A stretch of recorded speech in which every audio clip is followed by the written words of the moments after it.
नमस्कार जय जगन्नाथ ओडिशा किचन को आपण मानक बहुत बहुत स्वागत। ना दरकार आमको मिल्क मेड ना दरकार कौन से प्रकार क्रीम मात्र घरे थिबा जिनस रेडी हो जिवो आजिर टेस्टी आमर पिला दिनर स्मृति नड़िया आइसक्रीम उदु उदिया खरा बेले आइसक्रीम वालार से डाक आउ घर दौड़ी जाई आइसक्रीम खाइबार से मजा सतरे पूरा पूरी भाव में नियारा।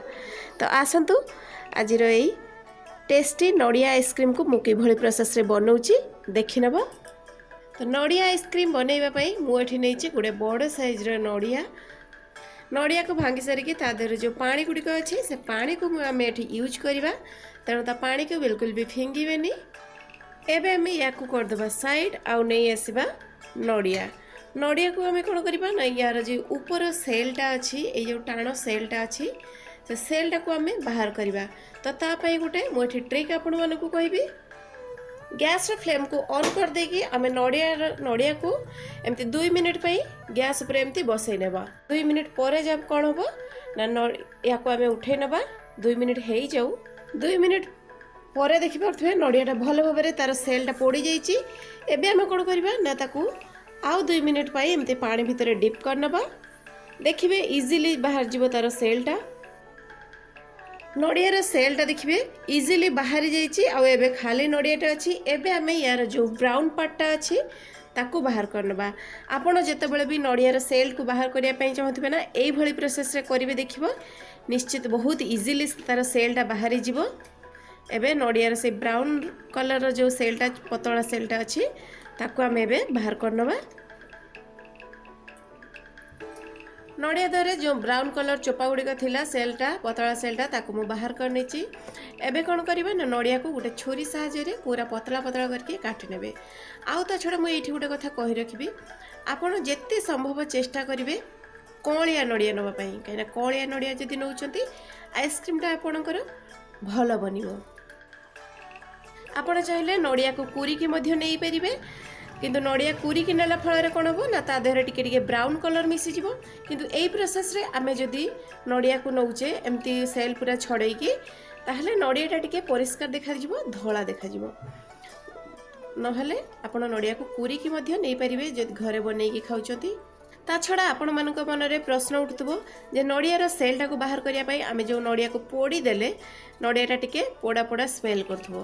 तबे मु एठी कहि रखुची बिल्कुल भी नड़िया पोड़ा स्मेल करबनी कहीं आम या मात्र 1.5 ରୁ 2 मिनिट तार सेलटा को पोड़ीचे अधिका पोड़ीने तेणु नड़ियाटा पोड़ा पोड़ा बिल्कुल भी स्मेल करबनी आइसक्रीम रे भल बास्ना आसीबो।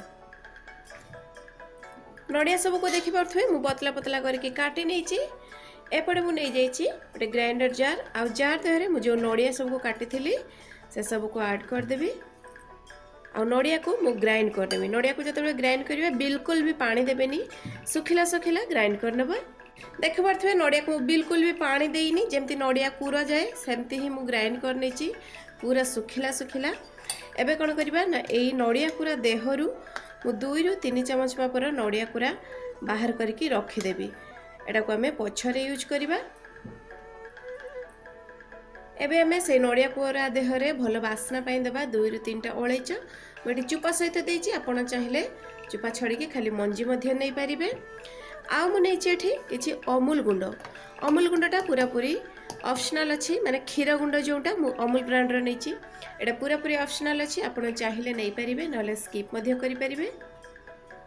आपण जतको मीठा खाइबे स्वाद अनुଯାयी देखिक देबे चीनी मुठी 3 ରୁ 4 बड़ चमच चीनी देइछि।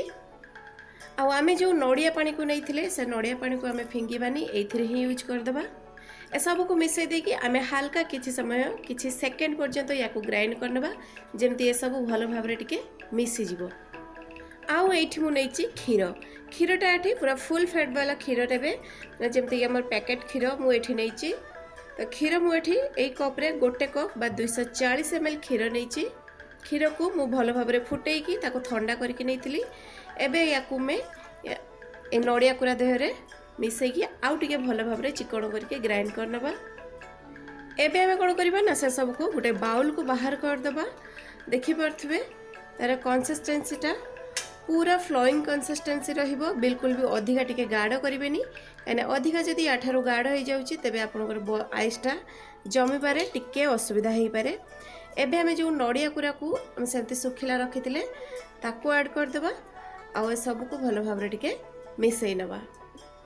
तो ये आइसक्रीम को मु जमाइवाई ये नहीं गोटे आइसक्रीम मोल्ड या आपण इजिली ऑनलाइन किबा प्लास्टिक दुकान लो पाई जाई परिबे।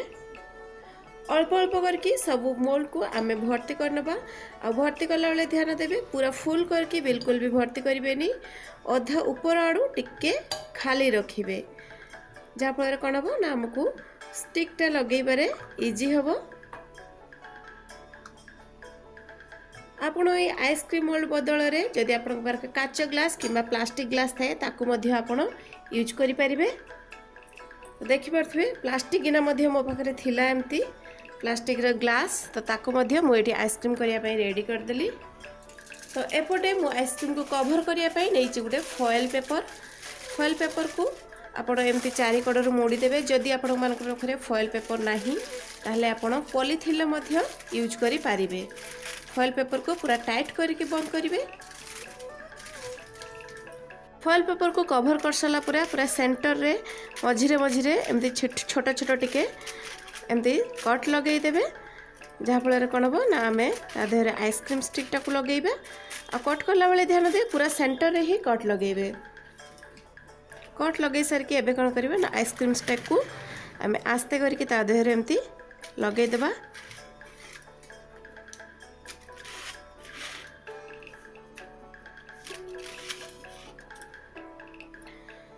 सब आइसक्रीम स्टिक को मु लगे नहीं। एबे आमे कौन करबा ना आइस रे रखिदेबा फ्रीजर रे 6 ରୁ 7 घंटा पाई रखिबे किबा न होले इवनिंग टाइम रे या को तैयारी करिकी पूरा ओवरनाइट मध्य रखि परिबे। 7-8 घंटा परे मु आपण मानको देखाउची देखि पारथबे। एबे कौन करबा आमे जो फॉइल पेपरटा आइसक्रीम डब्बा ऊपर लगै थिले आइसक्रीम मोल्ड ऊपर ताको बाहर कर नबा। देखि पारथबे आइसक्रीम को फॉइल पेपर देरु बाहर करके संगे संग आइसक्रीम बाहर करने चेष्टा करें कहीं ना ना आइसक्रीम भांगी जीवार चांस रही। एबे आमे या को 1-2 मिनिट एमती खुलारे रखिदेबे नहले कौन करेंगे ना ताकू गोटे बड़ जगार एमती पानी नहीं कि 1-2 मिनिट एमती बसई नेबे जहाँ फल कौन हम आइसक्रीम इजिली बाहरी जीवो। तो देखि पारथबे आइसक्रीमटा आमर बहुत बढ़िया भाव में बनी जाइए आ खाइबा मध्य बहुत टेस्टी लगे। ये आइसक्रीमटा मात्र 3टा दिन से घरे थिबा दिन से रेडी होईची। तेणु दर्शक बंधु आशा करी आपण मानकू ए आइसक्रीम निश्चय पसंद आसथिबो। तो पसंद आसथिले लाइक करिवे शेयर करिवे आउ जदि चैनल ले नुआ थांती ताहले सब्सक्राइब कर देबे। एमती गोटे गोटे आइसक्रीम को आमे बाहर कर नबा।